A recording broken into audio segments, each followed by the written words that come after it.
Estamos de vuelta en edición nocturna y esta noche la hemos dedicado a discutir o a hablar sobre un tema que a mí me parece relevante, que es uno de los temas más acuciantes que hoy en día tiene el Estado Dominicano como nación y sus compromisos internacionales. Me refiero al tema de la inmigración.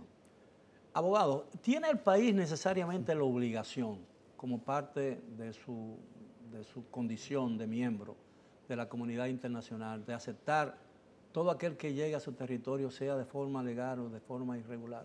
No, la respuesta a eso es que no. Obviamente la República Dominicana, al igual que como cualquier otro país a nivel internacional, tiene reglas específicas para la entrada y salida de personas.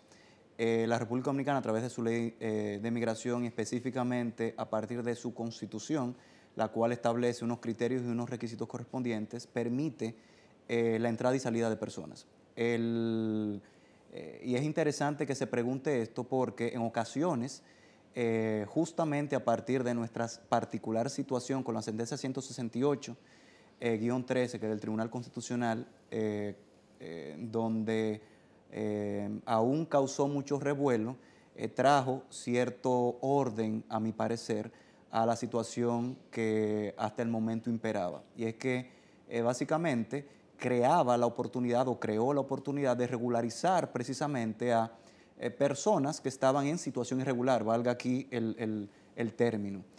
Eso justamente es parte de los criterios y de los límites que a nivel interno se establecen y que se replican y se repiten en otros países. Ahora, hay un elemento que no ha sido objeto de mucha discusión con relación a la ley, a la sentencia 168-13, tiene que ver con el principio de la no retroactividad, consagrada en la Constitución de la República, claro, ¿no? Esa sentencia tiene efecto retroactivo a 1939. Hubo personas, 29. Hubo personas que le despojaron de la nacionalidad 30 años después de muerto. Me parece que la Constitución dice que toda ley, resolución contrario a esta Constitución es inconstitucional, ilegal, de pleno derecho. Si usted me permite, yo voy a tratar de explicar. Exactamente, yo quería ver o quería escuchar su opinión como abogado, porque yo, que soy un neófito, un lego en materia jurídica, a veces cuando veo y analizo ese tema no le encuentro una explicación loable, ¿no? Claro. Porque el tema es interesante y yo lo que voy a hacer es permitirme explicar muy brevemente y obviamente de la mejor manera posible los dos puntos de vista. El primero es ese, de que obviamente la sentencia 168 es retroactiva y al ser retroactiva pues violenta derechos ya adquiridos de aquellas personas que habían nacido en la República Dominicana, que se le había entregado documentación, etcétera. Producto de lo cual, obviamente, no solamente violenta la Constitución, sino también los acuerdos internacionales como la Convención Americana de Derechos Humanos. ¿Cuál es la otra parte? Que es tal vez la que menos se trata. Y es la siguiente. Si bien la sentencia es retroactiva, que es indiscutible, no es un tema controversial, recordemos que la retroactividad sí es posible cuando beneficia. Muy bien, cuando beneficia. Entonces, el tema de discusión está en evaluar. ¿Beneficia? ¿Es más favorable la sentencia? Entonces, ante este esquema, nos preguntamos o nos hacemos varias preguntas. Si pensamos que la sentencia 168 lo que ha hecho es pues, regularizar la situación de extranjeros en situación irregular que sin la sentencia no habían tenido la oportunidad ni iban a tener la oportunidad de hacerlo, pues entonces se puede pensar que es positivo. Dos, si se piensa que esas personas iban a percibir y disfrutar y gozar de derechos que no habían gozado nunca, pues se puede pensar que es positivo. Y la tercera es, si nosotros pensamos que esa sentencia lo que ha hecho es impedir, fíjese que eran dos obligaciones de carácter positivo y ahora de carácter negativo, es impedir que situaciones como la que sucedió con Juliana de Guiz, que era básicamente iba a buscar su cédula, se le retuvo el acta de nacimiento, y el Estado, bajo tal vez la duda de que era válida, pues se la retuvo, creando tal vez impedimentos de que ella pudiera actuar. El Estado ahora, con esa sentencia 168, lo que ha hecho es que más nunca vuelva a suceder algo parecido y que ha podido con ello garantizar, repito, estabilidad desde el momento dictada la sentencia hacia el futuro. Entonces, si pensamos así, fíjense que la retroactividad sí es posible, fíjense que la retroactividad entonces sí beneficia. Y repito, el argumento contrario es justamente, y se utiliza mucho ese término, el de desnacionalizar, porque me parece hasta un tanto inadecuado, sin querer pues contradecirlo, porque desnacionalizar solo viene cuando usted ha actuado en contra de la patria y el Estado justamente ha entendido que a usted se le puede quitar nacionalizar. No estoy cuestionando la sentencia, pura y simplemente estoy tratando de aclarar claro. un punto que es objeto de discusión. Completamente. Y que debió figurar a mí en el debate con relación a esa sentencia, debió ocupar un lugar fundamental. Completamente de acuerdo. Lo que se está cuestionando, lo que la sentencia cuestiona, es la validez del principio de la no retroactividad, que es lo que...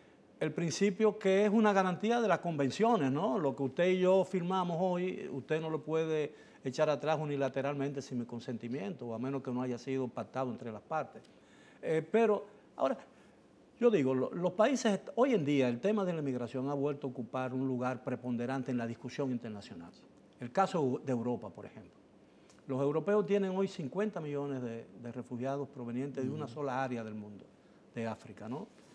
Se justifica en algún momento esa inmigración masiva y descontrolada, se justificó por el hecho de que la población europea está envejeciendo, no crece, se mueren más personas, mueren tantas personas casi como las que nacen y la población no aumenta. Francia y España tienen prácticamente la misma población que tenían hace 20 o 30 años, ¿no?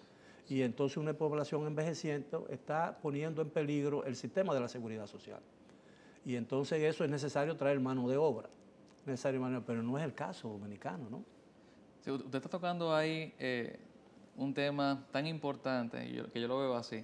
Si el problema del cumplimiento de la ley y la falta de institucionalidad es el problema número uno en materia migratoria, como en muchas materias más, quizá ese es el segundo problema, y es la falta de planificación, no tanto ejecución, que es gravísimo, pero la planificación.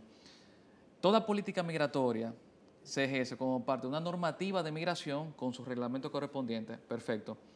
Pero la forma en la que se administra estratégicamente esa política migratoria es comprendiendo elementos de causas de migración y consecuencias de la migración. Y la pregunta que debe poder contestar todo país receptor de migración es: ¿cuánta migración queremos y a quién queremos como migrante?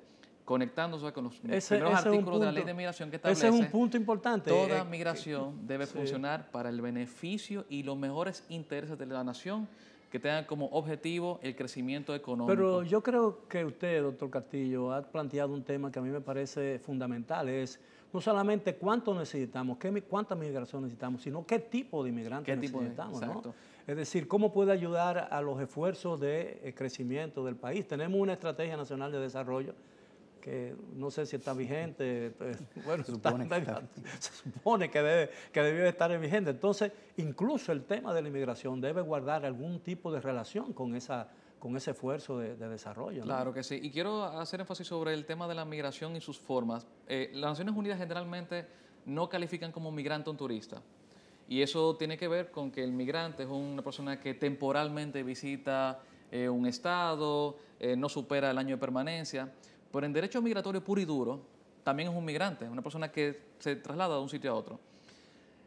El turismo es posiblemente uno de los sostenes más importantes de la economía dominicana, una migración importante. Y de hecho, en los últimos años, lo que ha hecho es incrementar. Tenemos casi 6 millones de turistas al año, una parte esencial de la economía.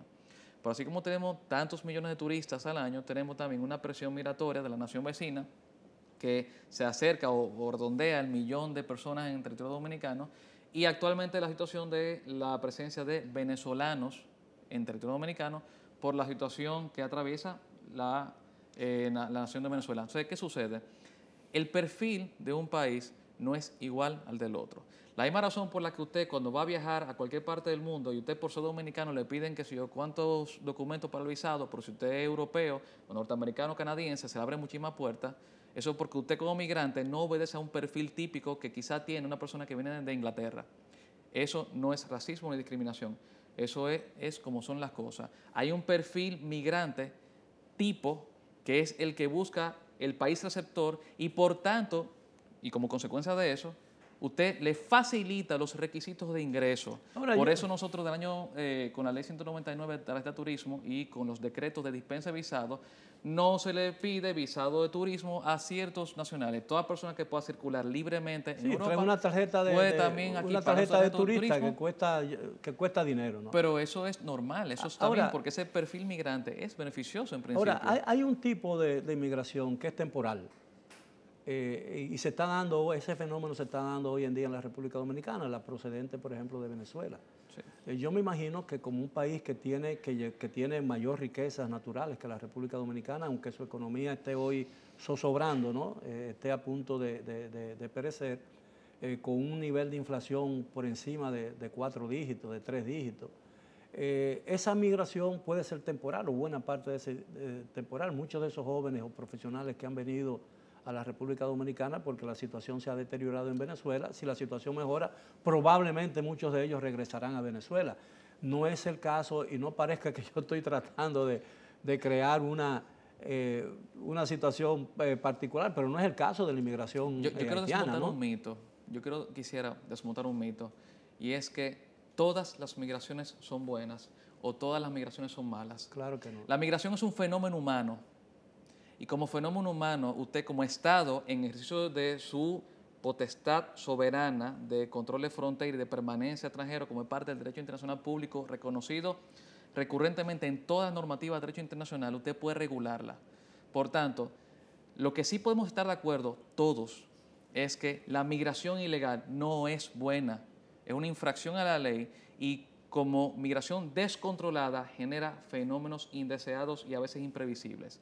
¿Qué pasa con la contribución al sistema? Principal, el desplazamiento de mano de obra, ¿no? Claro, pero no solamente el impacto que genera en la sociedad de destino, en la economía de destino, en cuanto a niveles salariales, posible sustitución de mano de obra de acuerdo al segmento laboral. Empobrecimiento del salario. No tecnificación de la producción, porque no son exactamente ingenieros agrónomos que estamos importando. Es mano de obra barata generalmente, si es ilegal, que muchas se poseen informalidad, ni siquiera se cumplen con los requisitos de derecho laboral. Claro, hay también un fenómeno que trae ese tipo de inmigración, que es la transculturización, ¿no? Creo que la forma en que los hábitos y la conducta de muchos dominicanos han cambiado en aquellas comunidades donde hay una gran concentración, grandes asentamientos de haitianos, ¿no? Pero de ese tema vamos a hablar, si me lo permiten, cuando regresemos después de esta pausa.